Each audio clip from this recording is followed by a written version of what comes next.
ازاي تجذب لحياتك كل اللي نفسك فيه بقوة الاستحقاق؟ هنمشي سوا في 5 خطوات عملية، خطوة بخطوة، علشان نزرع جواك يقين ثابت انك تستحق تعيش الحياة اللي بتحلم بيها. تخيل نفسك واقف قدام باب كبير، باب شكله قديم وتقيل، بس ورا الباب ده في كل اللي بتحلم بيه: راحة، حب، نجاح. بس كل ما تحاول تفتحه بالمجهود مرة، بالقوة مرة، بالحظ مرات تانية، الباب يفضل مقفول. تحس انك تعبت ويمكن استسلمت كمان. تبدأ تقول لنفسك: واضح ان ده مش ليا، دي حاجات لناس تانية مش انا. بس يا ترى ايه رأيك لو قلتلك ان المفتاح الحقيقي مش بره، المفتاح الحقيقي جواك؟ المفتاح هو احساسك بانك تستحق كل ده.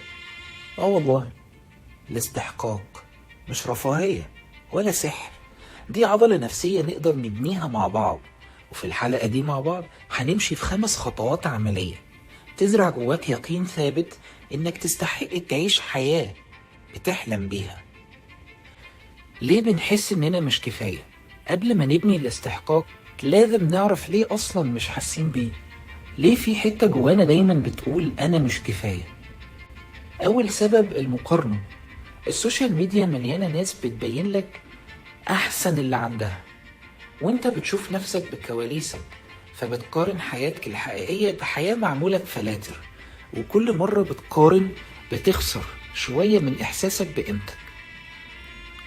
تاني سبب البرمجة السلبية اللي اتزرعت جوانا واحنا صغيرين. جمل زي: ارضى بالقليل، بلاش الطمع، انت مين عشان تطلب كل ده، كلها غرست جوانا فكرة اننا مش من حقنا نطلب اكتر او نحلم باحسن من اللي احنا فيه. تالت سبب اننا ربطنا قيمتنا بالانجاز.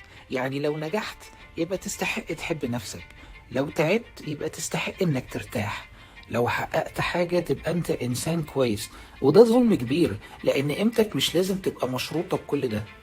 وكل ده خلى جوا كل حد فينا حرامي صمت، يسرق احلامك قبل ما توصل لها، يقنعك انك مش قدها وان الحلم كبير عليك.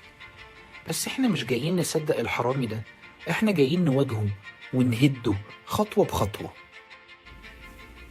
5 خطوات لبناء الاستحقاق. ورقة وقلم ومواجهة صريحة. الخطوة الأولى: اكتب في ورقة وقلم انت تستحق ايه. خلي أسئلتك: في الحب أستحق ايه، في شغلي أستحق ايه، في صحتي أستحق ايه. ممكن تلاقي نفسك بتكتب حاجات صادمة: الحب لازم يكون فيه تعب، النجاح مش ليا، انا مش ذكي كفاية. دي مش حقيقتك، دي قصص قديمة اتزرعت جواك، بس انت مؤلف القصة الجديدة وتقدر تكتب فصل جديد.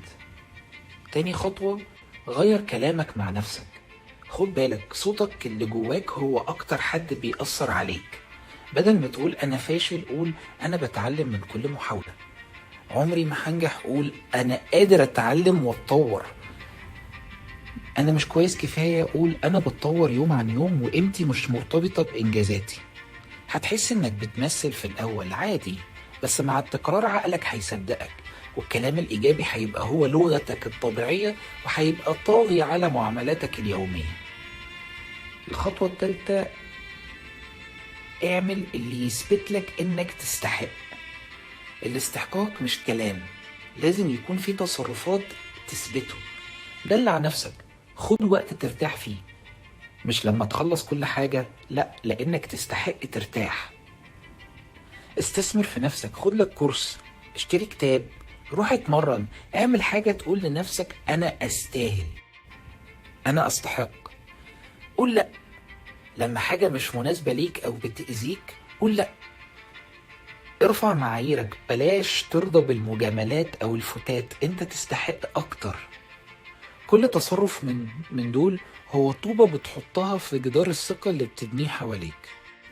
الخطوة الرابعة: الامتنان، كنز الاستحقاق. كل يوم قبل ما تنام أو أول ما تصحى اكتب 3 حاجات أنت ممتن ليها. مش مجرد كلام، حس باللي بتكتبه. ممتن لصحتي علشان جسمي شايلني رغم تعبي. ممتن لصاحبي اللي ضحكني النهاردة وخفف عني.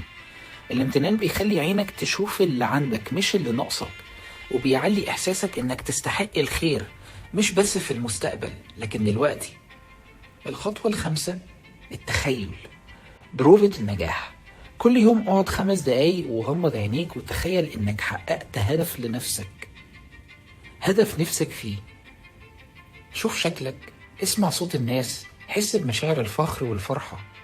اللي بتعمله هنا هو انك بتعود نفسك على الاحساس بالنجاح قبل ما يجي، وده بيكسر اي مقاومة داخلية ويخلي طريقك للنجاح دايما مفتوح.